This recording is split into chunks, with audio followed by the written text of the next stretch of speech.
Kepergian Kak Dina mengubah ritme rumah itu. Tapi bukan dengan cara yang dramatis. Tidak ada tangisan panjang di hari keberangkatannya. Tidak ada pertengkaran.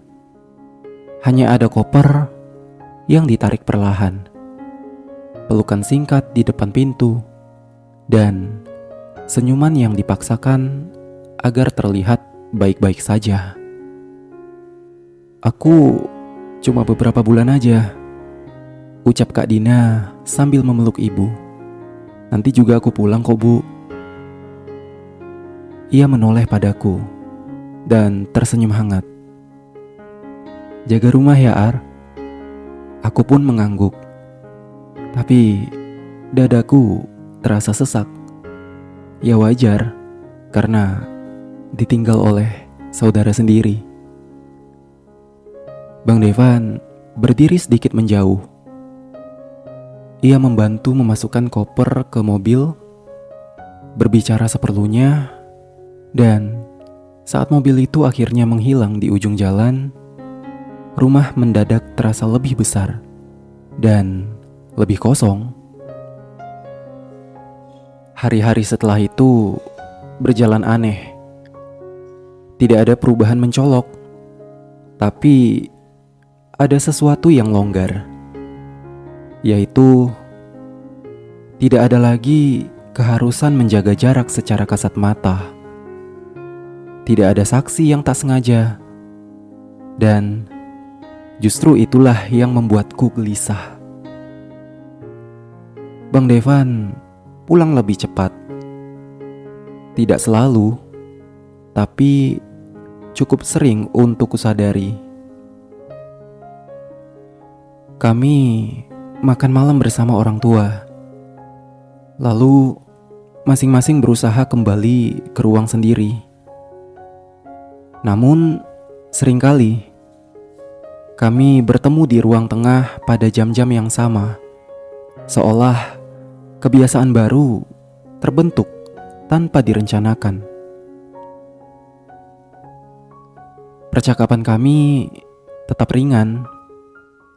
Tentang cuaca, tentang berita, tentang pekerjaan yang belum kudapat. Ia mendengarkannya seperti biasa. Tapi ada jeda-jeda sunyi yang kini terasa lebih panjang dan terasa lebih bermakna. Suatu malam, listrik kembali padam. Aku hampir tertawa pahit. Seolah semesta sengaja mengulang adegan lama. Kali ini hanya ada aku dan Bang Devan. Ibu dan ayah sudah tidur duluan. Rumah tenggelam dalam cahaya lilin yang redup. Hujan turun tipis, cukup untuk menenangkan, dan cukup untuk menutup suara lain. Kita seringkali ya begini, ucapku akhirnya. Iya ya, seperti mengulang, jawab Bang Devan. Aku menatap api lilin. Abang percaya kalau hidup itu suka menguji orang di titik terlemahnya. Dan abang percaya hidup suka menguji orang di titik yang belum siap. Kami berdua terdiam sejenak.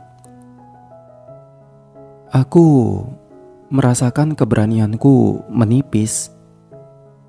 Tapi juga dorongan yang sulit kuabaikan. Bang Devan, kalau Kak Dina pergi, apakah abang masih akan sejauh ini? Tanyaku. Ia menoleh cepat, lalu berkata, Arya, aku pun langsung memotong ucapannya. Aku nggak menyalahkan abang. Suaraku sambil bergetar dan berkata, aku cuma ingin jujur. Kata itu kembali menghantui kami. Bang Devan berdiri, berjalan beberapa langkah, lalu berhenti. Punggungnya menghadapku, lalu berkata, justru karena jujur, abang harus menahan. Menahan apa? Tanyaku. Ia berbalik, tatapannya tegas, tapi rapuh. Perasaan yang seharusnya tidak tumbuh. Dadaku bergetar dan kembali bertanya, kalau sudah terlanjur tumbuh, gimana? Ia menutup mata sejenak dan berkata, maka kita yang harus lebih kuat. Malam itu berakhir tanpa apapun terjadi. Tidak ada sentuhan, tidak ada pelukan, tapi batas itu terasa menipis. Hari-hari berikutnya memperparah semuanya. Aku mulai terbiasa melihatnya di pagi hari, lebih santai, tanpa tergesa. Ia mulai bertanya tentang hariku lagi, tentang rencana kecil, tentang hal-hal yang sebelumnya dihindari.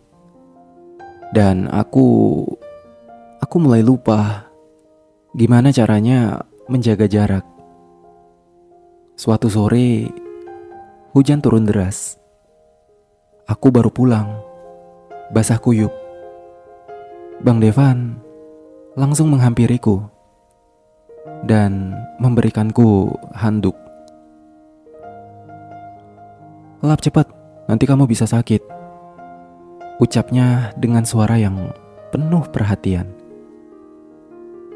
Tangannya hampir menyentuh tanganku, hampir.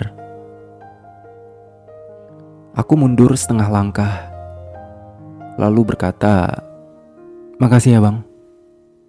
Ia pun mengangguk, menarik tangannya. Tapi sorot matanya berubah. Kecewa atau lega? Aku gak tahu. Malamnya aku gak bisa tidur. Aku keluar kamar dan duduk di ruang tengah. Beberapa menit kemudian, Bang Devan muncul dengan segelas air. Kami duduk berseberangan, sunyi. Detak jam dinding yang terasa terlalu keras. Arya, abang takut, ucap Bang Devan. Takut kenapa bang? Takut kalau suatu hari nanti abang malah berhenti menahan diri, jawab Bang Devan dengan rasa yang sangat jujur. Kejujuran itu membuat nafasku tercekat. Aku juga takut, ucapku secara perlahan. Tapi lebih takut kalau semua ini cuma disangkal sampai kita saling menyakiti. Ia menatapku lama. Tidak ada lagi dinding setinggi dulu. Yang ada hanya dua orang lelah dengan perasaan yang sama-sama ditahan. Kita gak boleh salah langkah, Ar, ucap Bang Devan. Aku tahu bang, jawabku. Namun mengetahui itu bukan berarti mampu. Malam itu, saat kami berpisah menuju kamar masing-masing, aku berdiri di depan pintu. Tanganku gemetar di gagang pintu.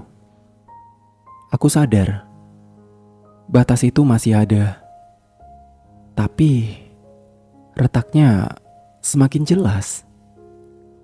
Dan aku tidak yakin berapa lama lagi batas itu bisa bertahan. Kelanjutannya menuju part 5 ya guys. Jangan lupa klik like, subscribe, dan komen di kolom komentar di bawah.